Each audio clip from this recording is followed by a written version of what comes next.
салом алейкум. Дар бораи таълим гирифтани ман падар модарам ризо буданд, бародарам не. Баъд вақте ки маро дар аэропорт гуселкӣ рафтам, бародарам гуфт ки то зимери гуфт ҷада ту маймунову чизо крокодила пешвоз мегиранд. Ман гуфтам ба бародарам ки ход анаконда маро пешвоз бигире ки ман мерам таълимгирӣ. барое ки шумо маро намефаҳмонед ояти қуръона маъноша ки чие. маро таълим наметиҳед. Ман мехоҳам бихонам, бидонам ҳаққу ҳуқуқи хума дар ислом. ҳаққу ҳуқуқи ма донистам ки падару модарам чӣ маро калон карданд, тарбия карданд бо меҳру муҳаббат. ояндаи ҳаёт ман мехоҳам бидонам ки ҳаққу ҳуқуқи ма чӣ гуна аст дар дини ислом. шумо намегед. бале, мардҳои мо садқашон бошам, садқаи баъзе мардҳо шавем, намехоҳанд ки зан таълим гира. Намехоҳад зан таълим гира. бинед ки дар Афғонистон чӣ мешавад. манъ карданд таълим гирифтани зана дар Афғонистон. таълим намегирад зан, фақат дар мадрасаи исломӣ мегирад, дар давлати таълим намегирад. ба зана хеле ки бихонад, дар кадом син сол ки бихонад, шавҳар метиҳанд. 10 сола, 12 сола, 15 сола. баъд чӣ кор мекунанд? Баъд забони чизои моро, душманои моро дароз мекунанд ки ина мусалмоно духтаракушон барвақш метиҳанд. чӣ қадар тӯҳматҳо буд дар васфи модармон Оиша разиаллоҳу анҳа ки хурд шавҳар карда бошад. ҳоло ки модармон Оиша разиаллоҳу анҳа дар 19 солӣ шавҳар кардагианд. тӯҳмат карданд ҳаморо ки ё барвақт шавҳар кардаги пайғамбар Муҳаммад саллаллоҳу барвақт ба занӣ гирифта бошад. ҳатто бинед ки тӯҳматҳо дар ҳаққиш карданд. бачаам ҳамаш тӯҳматиш кард. оят нозил шуд дар васфи Оиша разиаллоҳу анҳа. хуб вақте ки тӯҳмат шуд ки хел бо бачаи амаш коре карда, пайғамбар Оиша разиаллоҳу анҳа пайғамбарон салом гап назаданд. баъд оят нозил шуд ки покӣ ӯро эълон карданд. ҳазрати Абубакр Сиддиқ ба Оиша модарам гуфт ки рава ки ба раҳмат бугӯ ба Муҳаммад саллаллоҳу алайҳи ва саллам ки туро бахшид. Оиша разиаллоҳу анҳа гашт гуфт ки маро Худованд бахшид, Худованд маро пок эълон кард. ман ҳеҷ кас бахшиш намепурсам, пеш ки бахшиш пурсиданам ҳоҷат нест барои ман. барое ки ман гуноҳ кардагӣ нестам. барои чӣ бахшиш пурсам пеши як кас? фаҳмидед? барои ҳамин зан дар ислом қадр ҷои хушро дорад. вақте ки зан дона қадри қиматиша, медонад ки дар кӣ ҷо чӣ хел рафтор кунад, чӣ гуна гап занад.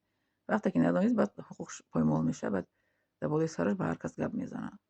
ба ака мезанаша. ҳозир дар Тоҷикистон як хешумо гуфтам ку мисол хоҳараш аз шавҳараш баромад, шавҳари дигар кард, омадиян ӯ хоҳара ака қатъи шавҳар задиян, сари хоҳара кафондиян. ҳамин дар ислом ҳаст ки хоҳар шавҳар кунад, мисол бо обрӯ шавҳари дигим карда, хостгорӣ омадиян, никоҳ кардиян, мисол маҳр овардиян, никоҳ карда гирифташа, баъди иддаш тамом шудан. бихезӣ ӯ хоҳара ту бизанӣ ки ту чӣ ба шавҳари дигим кардӣ. магар чӣ аста? дар ислом ҳаст ҳамин хел чизо? албатта ки нест. вуҷуд надорад хел кор дар ислом. дар ислом зан барои шавҳар кардан озод аст. касеро бихоҳад мегирад, касе ки нахоҳад намегирад. якум шарти ҳамин никоҳ ҳамин аст ки зан худаш бояд интихоб кунад. хоҳ духтар боша, хоҳ шавҳаркардагӣ боша, хоҳ духтаре ки вообще тамом шавҳаркардагӣ озода. якум шарти никоҳ ҳамин аст ки интихоб худаш мекунад. чӣ гуна ки бача интихоб мекунад, духтарам хел интихоб мекунад. ин ҳар кас намедонад, ҳама намедонад. баъд маҷбурӣ метиҳанд ки ман мехоҳам. падару модар касеро хоҳанд метиҳанд. бародар бо хоҳараш мезанад ки ту чӣ шавҳар кардӣ, нак шавҳар. задиян сари хоҳара кафондиян. бо шушам лат кардиян ки ту чӯ хоҳари маро гирифтӣ. ино дар ақли инсон ҷо намегирад. ҳамин гуна рафторӣ мекунад, гуна зулму ситам. як кас агар дона мегӯяд ки оҳ, ғайри мусалмонҳо агар дона ҳамин корро не мегӯяд оҳ, мусалмонҳо хел мекардиянд. ман ба забони тоҷикӣ хел видеоро мекунам, ба орусӣ намекунам. гуфтгӯ фаҳмам ки оҳ, мусалмонҳо хел будиянд. барое ки дар аудиторияи ман ғайри мусалмонҳоам тамошо мекунанд. бале, интересоваться мекунанд ки мусалмонҳо чӣ хел рафторон, чӣ хел зиндагӣ мекунанд. аи задан абад намегӯянд. дар Афғонистон вақте ки зан мезада ба дасти ҳам ку, зан ҳуқуқ надошта ки бирад дар ягон ҷо шикоят кунад. тамоман ҳуқуқ надошта.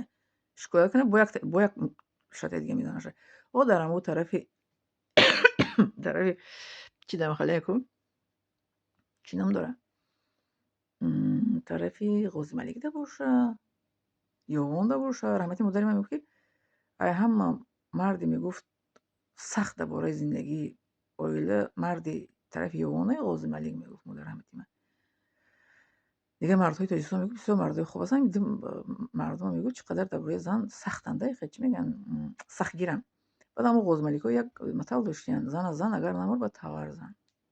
аз тарафи шимоли Тоҷикистон мегуфтиянд, ки зан агар ки гапа гӯш накард, тавара бигӣ дар ҳизм зан, ҳизма зан шикан мегуфтиянд. А дар куҷо гуфтага, дар куҷои ислом омадага, ки зан агар намурд ба тавар зан. ин дар зулму золимие, хеле гап дар ягон ҷо вуҷуд надорад. Лекин афсӯс, то ҳози ҳамун золимо ҳастанд. Хай золимо насл ба насл мераванд. Генара ҳеҷ кас ҳиваз кардагӣ неста. Гена меравад. Ирсӣ мегӯянд ку, ирсӣ ба ҳам пайҳам меравад, дода мешавад. Хуб ба дунё меяд аз падару модари хуб, золим ба дунё меяд падару модари золим. Ин ҳеҷ кас ҳиваз кардагӣ неста. Дар медисина омадага, ки меравад. Лекин дар ояти Қуръон омадага, ки касе агар аз Худованд хоҳад, Худованд ӯро тағйир медиҳад. Касе агар худаш хоҳад аз Худованд, Худовандро тағйир медиҳад. бале, тағйир медиҳад ба он шарте, ки банда ба тарафи Худованд баргардад, ки Худованд ҳамин феъли бади маро аз ман гир, маро хуб кун.